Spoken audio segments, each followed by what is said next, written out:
sa vlogger-vlogger na yan. Dito tayo sunod sa Kitty Duterte susundan daw ang yapak ng kanyang ama. Payo daw ng ama niya na ipagpatuloy, ikampanya at tulungan ang mga senador na kahilera ng kanyang ama na tinatawag na Duterte-ten-ten-ten.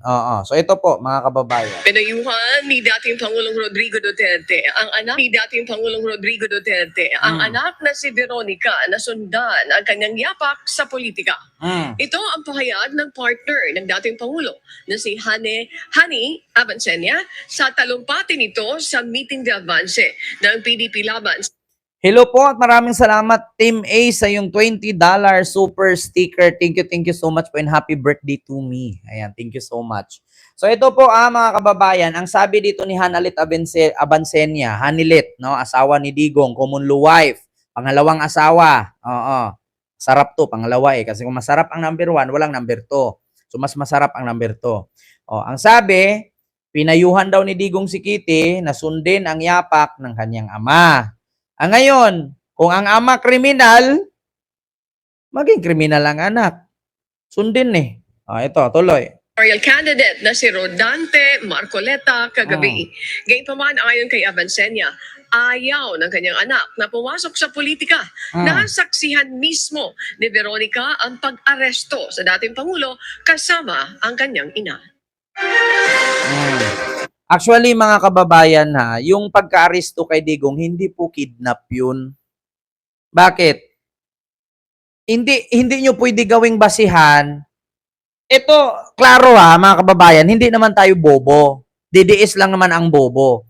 Kung ang basihan ni Kitty Duterte kaya papasok siya sa politika dahil kinidnap ang kanyang papa, hindi siya nagpolitiko para sa bayan. Magpolitiko siya or papasok siya sa politiko para ipaghigante ang kanyang ama. Klaro. Klaro, di ba, mga kababayan? Kung papasok si Kitty at susundin ang yapak ng kanyang ama na pumatay, maging silent martial law, diktador, protektor ng droga, di ba? So, hindi na tayo magtaka dyan. Ngayon, kung yun ang rason niya or dahilan niya, kaya sundin niya ang yapak ng kanyang ama at papasok sa politika dahil nakita niya na ikinidnap ang tatay niya. So, ibig sabihin, hindi siya tumakbo para sa tao. Hindi siya papasok sa politika para sa bayan. Papasok siya sa politika dahil ipaghigante ang kanyang ama. Diba? So kung kayo, mga kababayan, iboboto nyo ba? Kasi tatanungin mo ngayon yan papasok ka sa politika, anong rason? Kasi nakita niya na hinuli ang kanyang ama at kinidnap. So ano ang para sa bayan dun? Wala, nga. Tapos iboboto mo? Di na.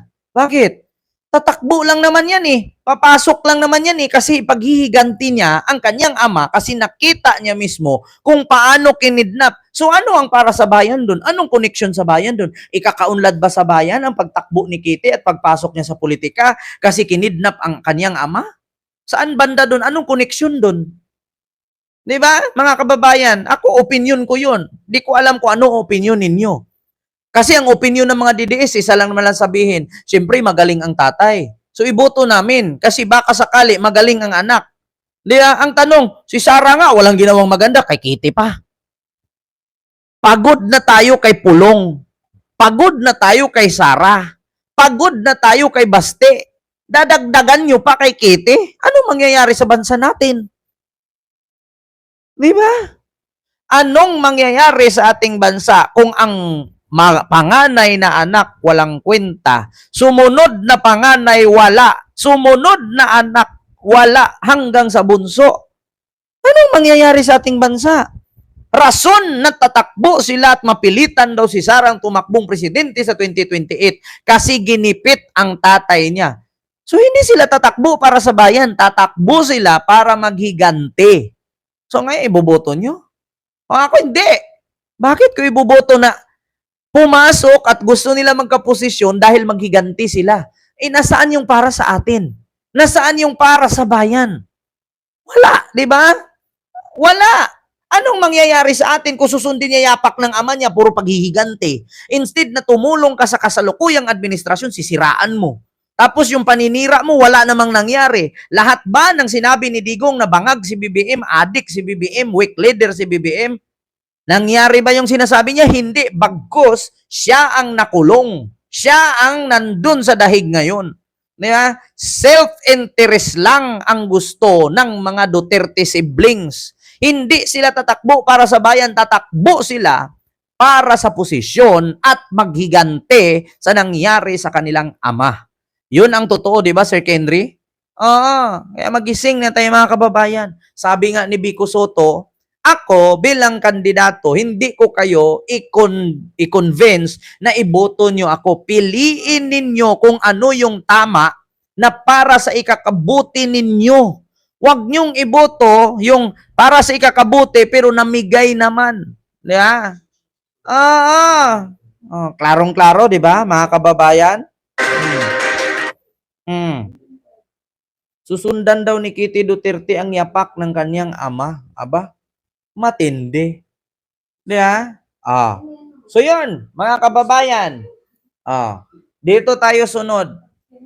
Apila ng mga abogado ni Digong na 140 million a month binasura ng ICC. Naku, sasabihin na naman to ni Attorney Kaufman. Hindi totoo yan, Nicolas Kaufman, hindi totoo yan na binasura. Walang ganung pangyayari. Ano nga ba ang apila ng abogado ni Digong? Ang apila po ng abogado ni Digong na 140 million a month ay tanggalin ang dalawang hurado or dalawang judge na maglilitis kay Digong. Bakit nila gustong ipatanggal? Una dyan si Muntok. Mutok ba yung apelido nun? Julia Mutok. Kasi isa yun sa galit na kanilang ini-spam ang account na LinkedIn account ni Judge Julia Mutok. Oo, sinira nitong mga DDS na bobo at nanawagan pa nga si Digong na itigil nyo yan, huwag kayong makisali. Yun ang isa sa rason na inapila nitong mga abogado ni Digong na tag 140 million a month. Peso yan ipatanggal daw yung dalawang abogado. Kasi alam nila. Ma'am Kalapini TV, maraming salamat and happy birthday Ken. Durugin mo mga didishit na iti-iti. Salamat po Ma'am Kalapini TV sa yung super chat. Thank you so much. Yun ang kanilang apila. Ngunit anong nangyari sapagkat bagamat di umano, binasura ito ng ICC. Pakinggan niyo ang balita. Ibinasura ng International Criminal Court ang apela ng kampo ni dating Pangulong Rodrigo Duterte na wag isama ang dalawang judge sa paglitis ng kaso nito. Ayon sa ICC, nakasaad sa Rules ng Procedure and Evidence ng Korte na pinapayagan lang ang pag-alis ng judge kung ang mismong ICC judge ang nag-request nito. Base sa nakita nyo mga kababayan?